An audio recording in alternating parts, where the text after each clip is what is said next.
À l'heure de la mondialisation de l'économie, la mutation des déchets ménagers est toujours plus d'actualité.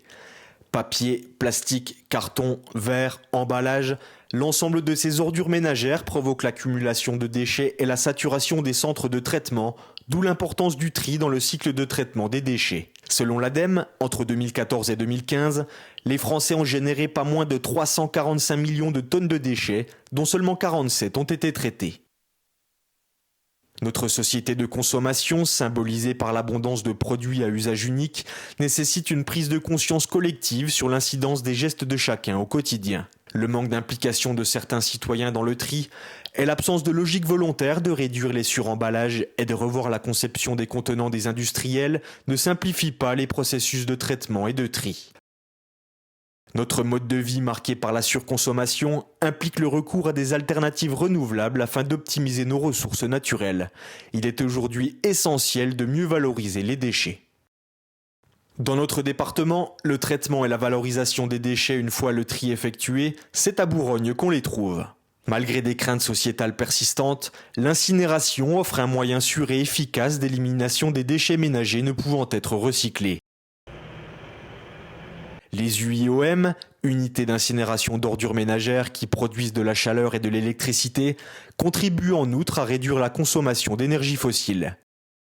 Visite au cœur d'un site qui participe à la préservation de l'environnement par le biais d'une mission au caractère noble, offrir une seconde vie aux ordures ménagères qui ne sont pas des déchets recyclables issus des collectes sélectives. Depuis 2002, l'Écopole est implanté sur la zone industrielle de Bourgogne-Morvillard et il a pleinement saisi les enjeux de la valorisation des déchets ménagers et industriels. Il recueille les déchets ménagers qui arrivent sur ses quais de déchargement et met en place leur valorisation via un procédé de transformation industrielle. Bien qu'en relative stabilité depuis 2002, la production d'ordures ménagères par habitant a doublé en 40 ans. Selon l'ADEME, la gestion des déchets représente aujourd'hui un véritable enjeu pour les territoires, tant au niveau financier qu'environnemental. Pour mémoire, rappelons la hiérarchie des modes de gestion des déchets définie par une directive de l'Union européenne qui convient de procéder par l'ordre de priorité suivant. La prévention des déchets, leur réemploi, leur recyclage, leur valorisation et enfin leur élimination.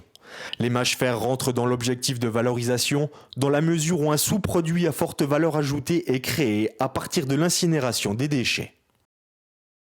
La collecte des déchets concerne ici 127 communes, du SICTOM de la zone sous-vosgienne à la communauté de communes du Sud-Territoire en passant par la communauté de l'agglomération belfortaine, l'équivalent du ramassage des ordures ménagères de 168 000 habitants.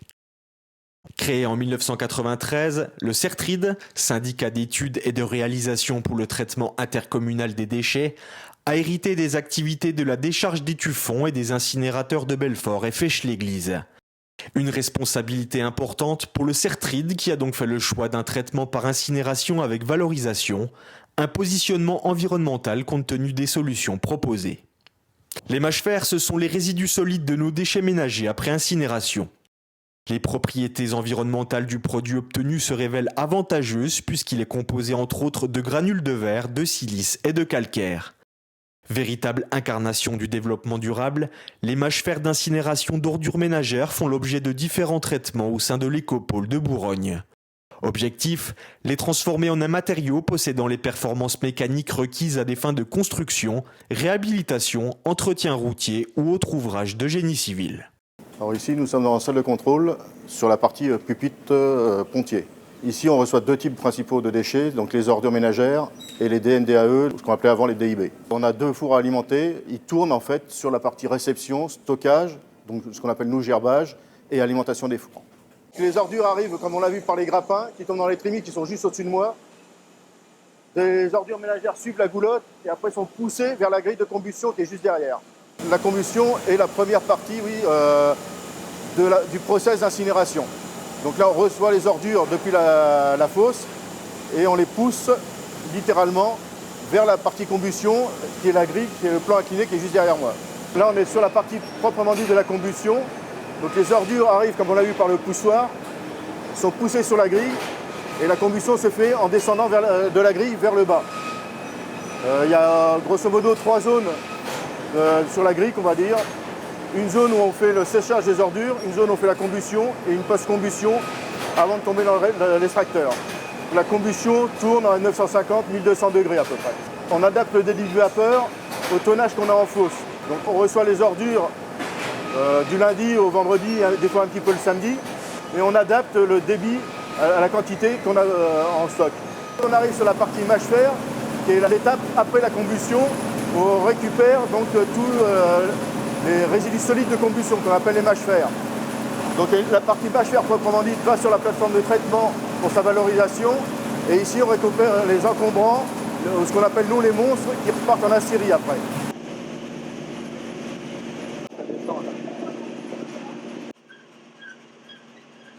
On est sur la partie arrivée du process, donc on a une phase de transport qui est juste derrière sur le côté là, et on arrive ici dans la partie pré-traitement et marche en secours.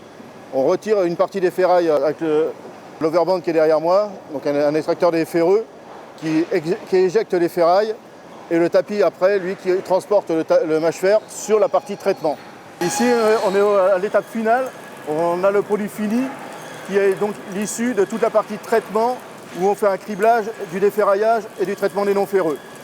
Là, nous sommes sur le produit fini, c'est le produit qui sortira et qui ira chez le prestataire.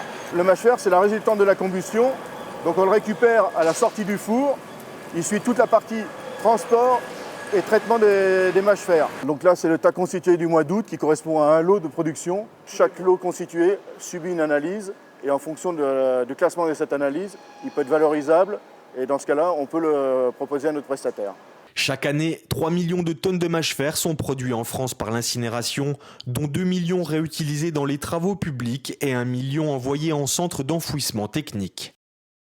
L'arrêté du 18 novembre 2011, qui détermine les deux catégories de mâche-fer ainsi que leur aptitude à être réutilisées, prend en compte la teneur en imbrûlé et le risque de transfert des polluants internes par dissolution. Les mâche-fer sont considérés comme valorisables, en catégorie V, si leur teneur en imbrûlé est inférieure à 5% et s'ils sont facilement lixiviables, en d'autres termes s'ils sont solubles et s'ils contiennent peu de métaux lourds. Enfin, les mâche-fer de catégorie S, comme stockables, doivent quant à eux être mis en stockage permanent. Résidus issus de l'incinération des ordures ménagères, les mâche-fer sont donc utilisés comme matériaux alternatifs pour la réalisation de sous-couches routières. Transformés en graves de mâche-fer au terme d'un processus, ces résidus peuvent ainsi servir dans les chantiers de travaux publics, se substituant aux matériaux naturels comme le sable ou le gravier. Le plus souvent, les mâche-fer s'utilisent en technique routière dans les sous-couches sur lesquelles le bitume est posé, mais ils peuvent également servir en remblai de tranchées ou de voiries. Les usages routiers de ce produit sont classés suivant deux types d'utilisation.